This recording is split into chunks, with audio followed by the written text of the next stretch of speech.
случайно получилось, человек выскочил, темная дорога, и поэтому не успел среагировать, не видел просто ее.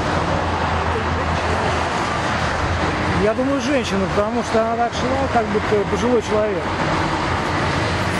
То есть вы В сторону Москвы.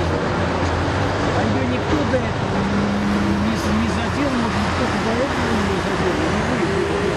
Вы знаете, мне кажется, я был первый, потому что она шла, как будто у нее сумка какая-то была. Ну, то есть я вот что успел с 3 метров увидеть, вот я просто не успел среагировать, да. Просто не видел, как она с той стороны переходила. Вот и все.